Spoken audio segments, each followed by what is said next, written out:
I'm of course starting with our thing of the week. So I went back and watched Star Trek Generations. I hadn't watched this movie in a while. 5, maybe 10 years. Mhm. There's kind of a reason for that.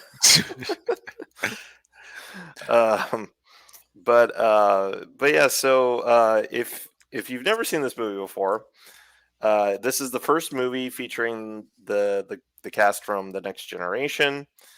It was also kind of a passing of the torch type thing between the original series crew and the Next Generation crew. Mhm. Um, the movie starts off with the main voyage of the Enterprise B, and where Kirk, Scotty, and Chekhov are there to celebrate it. Although, and if you don't already know this, it wasn't actually supposed to be Scotty and Chekhov. It was supposed to be Spock and Bones. But they said no. Well, Nimoy said no.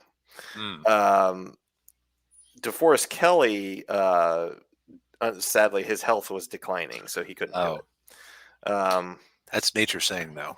Yeah, that's nature saying no. Yeah, but yeah. So, but of course, they didn't change the I change the I rating. remember hearing about that. Yeah, so it's like yeah, you have Chekhov and Scotty talking like bantering like McCoy, Like Spock like and McCoy. like Yeah, Spock and McCoy. Yeah, yeah, and then like like Scotty talking about life signs phasing in and out of the space time continuum, and yeah, coming up with a way for the ship to escape the gravimetric field, and it's like, uh, no, that's all stuff Spock would come up with. yeah. Through the lens of late TNG technobabble. Right, uh, and of course, Chekhov suddenly became a doctor. But anyway, so they run into trouble, and then Kirk is the ship gets damaged, and Kirk is presumed dead. Then they flash forward to the Next Generation crew. They get a distress call from a space station that was attacked by the Romulans, and there they meet one of the scientists, Dr. Tolian Soren, who is of course rescued by the Enterprise B in the beginning of the movie, played by Malcolm McDowell. That guy who was the villain in every '90s movie. Yes. And so he wants to go back to the station because he has a very important experiment that he's running on this star, and then he ends up going back, and they figure he shoots a probe into the star, causes a supernova, and they figure out, and then of course probably the moment where I really checked out of this movie was when the Klingons show up. It was like, again with the Klingons. But and then because Thorne's working with the Klingons, and it's specifically the Duras sisters. If you watch the Next Generation, the Duras sisters were kind of like these reoccurring Klingon villains.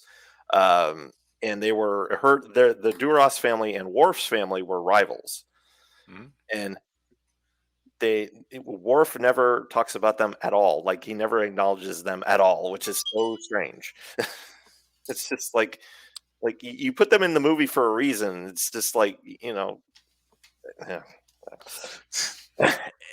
Anyway, Uh, um, that little bit of fan service that didn't actually add to the plot at all. no, it didn't. Yeah, it was they were kind of it was pointless to have them there. Well, it's pointless to have the Klingons. Just have them be have them be Romulans or have them be somebody else. Like, just Right, because as memory serves, they were just there to try to investigate the thingus, right? The Mhm. MacGuffin that everyone was after. Yes, pretty much. Uh, and and blow up the Enterprise. Hmm. Spoiler. um, yeah, the Enterprise D. Yeah, of course, ignominiously gets destroyed later in the movie because they find out that um, Soren is trying to get to is changing the path of this energy ribbon by blowing up all these suns, because the ribbon is a doorway to an alternate dimension called that they call the Nexus, which is basically just this paradise of pure joy. Now, let me ask you this question, and Mhm. I had never questioned this before, having seen the movie a while back. They live in space, and they can Mhm. move very, very fast. And they can move very, very fast to the point where they can jump to all these systems to blow up these stars. Yeah. Wouldn't it make more sense to just travel your spaceship into the path of the Nexus wave? Well, they explain it in the movie that every ship that had approached the ribbon was either destroyed or severely damaged. That's the Right. explanation.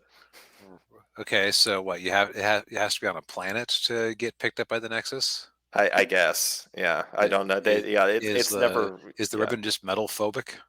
I guess I don't know. Go There. go out in a spaceship, you dick.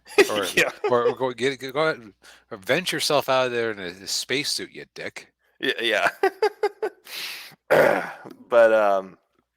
But yeah. So Picard ends up in the Nexus, and then that's where he finds Kirk. I feel like I remember I was watching a movie by the YouTuber SF Debris many years ago, where he said, he had never really taken a hard side in Kirk versus Picard, but if you went by this movie, Kirk. Yeah, pretty much. Um, yeah, because yeah but the way Picard was in this movie was really okay. So what happens in the start when you with the next generation crew is Picard finds out he gets devastating news that his yeah, Ninja, he got sucked up into the Nexus, yeah, from the Enterprise B. Which proves that somebody on a spaceship can survive and get into the Nexus. Yeah. So Soren's just a dick. Yeah, Soren's yeah, he's just yeah, pretty much.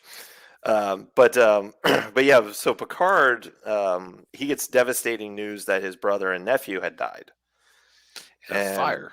in a fire, right? Yeah, and so yeah, so that's just the way he is throughout the whole, yes, he was taken from the spaceship. Um, Most and illogical. yes. And so that's kind of part of the whole thing with Picard, was that he dealing with that loss, and then of course the fact that he never got married and he never had a family. Although if you watch season 3 of Picard, he does have a kid. He does have a son. Yeah. Also, he wasn't Kirk, but he did knock his boots with enough people over the years. Remember that one? Remember that one? What was she? A bounty hunter, the brunette, uh, I don't know if she was a bounty hunter. I think she was like or a like mercenary, or like she was like a. I think she a was Han just a. Solo type. Yeah, she was like a Han Solo type. Yeah, like a Yeah. thief. I Yeah, know she only appeared once. Maybe she's raising a little. Okay, she only like appeared twice. Maybe she's raising a little Picard somewhere. yeah, maybe. You're more of a Trek um, guy than I am. well, yeah. Well, actually, she ran off with Q. Oh, Yeah. yeah. Yeah. Oh, that's right. That was. I think Oh, I saw a review of that Deep Space Nine, right? right. Deep Space Nine. Yeah. Yeah. Yeah. She ran off with Q in The the Robin Hood episode. the one time that that Q darkened Cisco's door because he realized, oh, you don't actually like to play. Okay. Yeah. Exactly. Yeah. He'll just punch Q in the face. Just punch Q in the yeah. Yeah. You're no But fun. yeah. So yeah. But yeah. I mean, of course, a lot of Trek fans hate this movie. Um, for some of it's for, of course, the glaring plot holes that we just pointed out, and also too because, spoiler, Kirk dies in a very stupid way, uh, falling in from a collapsing bridge. Although I don't know if that's any better than getting shot in the back, which was how he originally died. I think being shot in the back, at least, like either way, Kirk should go out like a badass. Yeah, and he didn't. Yeah. It was, yeah, it just but yeah, it and it's sad that that this was the last time he played Kirk. And well, technically I guess technically he played Kirk in that one video, in that one computer game that came out not long after the movie. But I mean, this is the last time he played him in either movie or TV, and it's, disappointing. Is it better than the Kelvin timeline? Most things are better than the Kelvin timeline. Most of them are, yeah. I would say, yeah, it's better than the Kelvin timeline, but I mean it. Um, but yeah, it's definitely bottom of the franchise, um, and especially coming off of the Undiscovered Country, which was before this one. That movie was really good. Yep. Um, but I will say, after this, we got First Contact. So Yeah. Things ebb and flow. yes. So my thing of the week is really weird. So YouTuber the Rageaholic, aka Razor Fist, a while back, got it in his head to record a couple of Battletech audiobooks, which is strange. Like they aren't books he wrote. He just did radio plays for them, basically. Hmm. He did the same thing with a couple of old, at least one old Shadow serial. Um, Frankly, Guy could make a career out of it because he is. Uh, oh, you're muting my screen. Okay. Uh, so he is very good at voicing these characters. So you might ask, the hell is a Battletech? Um, so Battletech, also known as Mech Warrior, is a series that's been running since the 80s with some interruptions here and there, set in a feudalistic space setting called the Inner Sphere, where basically there was a Star League, which was like space Rome. It collapsed, and the successor states are all trying to claim to be the first, the new Star Lord and take over their buddies. But basically, they've all ground each other's technology down to a point where as somebody in one of the books said, we never bombed ourselves back to the Stone Age, but we got surprisingly close to the Industrial Revolution. um, and that actually kind of relates to what this book is about, because uh, it's one of the House leaders, uh, Thomas Merrick, deciding that he's kind of disturbed by how war has been going, because the technology level has been increasing as they've rediscovered some lost technology. Mhm. Um, and he's worried about war getting too mechanical, because mech warriors were kind of at times treated a bit like knights, like it was like individual or not. Basically, because people were so paranoid about losing technology, they would actually like be pretty. Uh, at times, they would like oh, we took out a mech. Okay, the other side withdraws, and we will let them collect the pilot. Like not quite chivalry, and it definitely was much nastier than that. But like some rules, but those rules seem to Yeah. be going away. So Thomas Merrick gets the idea in his head that he's going to found like the friggin' Knights of the Round Table, basically in space, the Knights of the Inner Sphere. Uh, Um, and so he gets his buddy. Is it James Masters? 1 second, John Masters. a lot of male hero characters' first names always seem to start with a J. Paul Masters. Okay. Uh, So that he was called Masters a lot in the book, so because it's a military setting, and he has him read Le Mort d'Arthur in one sitting, and he's like, "Yeah, I totally like this whole chivalry and knight things." And what's interesting about this book is that I would actually say that the mech parts of it are the weakest part. I'll get to that in a minute. Like this scene on the cover, it might have happened in the book, but it wasn't ever described, uh, which is weird. It's weird. yeah, it kind of sounds like Dune. Like Frank Herbert never describes the battles, like what happens in the Uh, battles. He just says the battle happened. well, this guy does, but it's weird in a different way. Mm. But But basically, and the other weird choice he makes is that the Knights of the Inner Sphere are founded, and you would think, okay, so this story is going to be about um, the, this story is going to be about the founding of the Knights of the Inner Sphere, like maybe like some personality conflicts among the knights, and or trying to set this thing. But no, like in the middle of the ceremony to found the Knights of the Inner Sphere, Paul Masters is sent away from the other Knights of the Inner Sphere to a planet, the planet called Gibson, that's having some sort of local revolution. Mm. And the way Razorfist describes it is in which King Arthur's knights go to space Vietnam and kick Ho Chi Minh's ass. No, I'm not kidding. That's the premise. God, I love Battletech. So it takes a big swerve where Paul Masters, it's like having a Lancelot type character who's trying to hold himself to a very high moral standard, being dropped into a dirty, stupid war.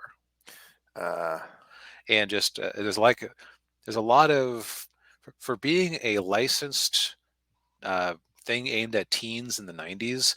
There's a decent amount of contemplation of the role of technology in our lives, and what warfare has become and what warfare could be, and Mm. the inevitability of war. It's like it's oddly philosophical, and the part where Masters is out of his mech and uh, dealing with these guerrillas on the ground, and it's, and I basically everybody betrays him, and him having to figure out how to deal with it is probably the best part of the book. So on that part, I can strongly recommend it. On the weak side of it, it almost becomes better if you don't know anything about the setting, because it's a tabletop game and the rules are just broken all over the place to give Masters plot armor or anti-plot armor. Like, okay, so in BattleTech, the head is the weakest part of a mech.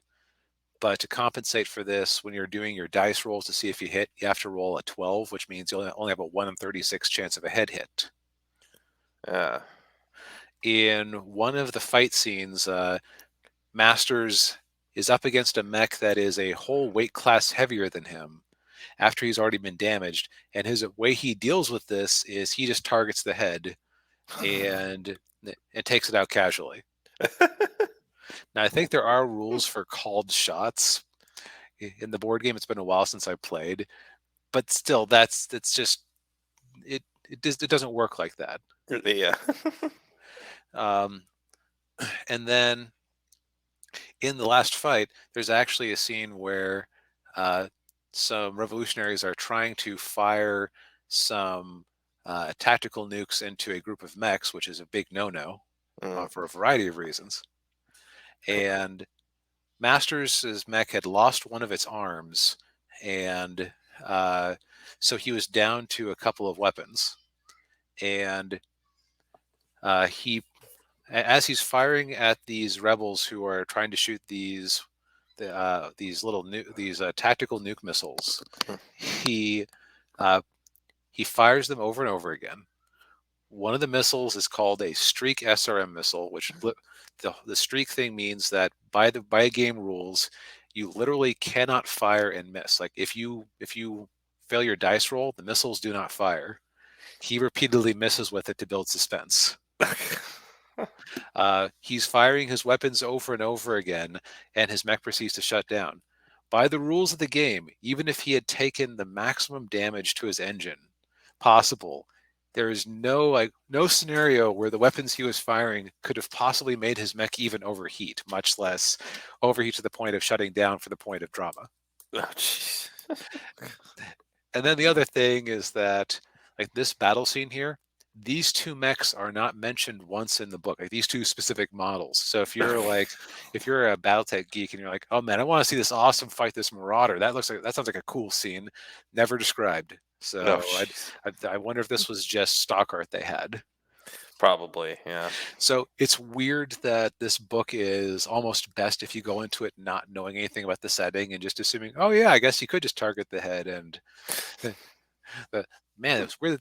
Man, it's too bad that those missiles keep missing. Boy, I wonder what's going to happen next.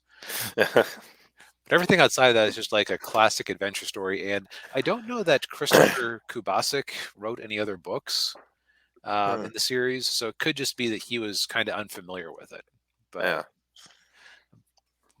Hmm. either way, outside of things that would only occur to the people who are immersed in it like me, it's actually a good listen. Um, Yeah. Again, like Mr. Fist, if he ever decided to get out of the whole political YouTube thing, would have a promising career as a narrator Hmm. because he does a wide variety of voices. Wow. Ninja says, I would recommend the Gray Death Legion trilogy if you want a better mech action. The first book is very Dune. Hmm. Funny you should mention that because I had never actually managed to read those before because by the time I got into Battletech, my local bookstores didn't have them anymore because they were old. But I did recently pick that one up on Kindle. So once I'm done rereading the Warrior trilogy, I'll probably give that one a go. Hmm. Very But good. but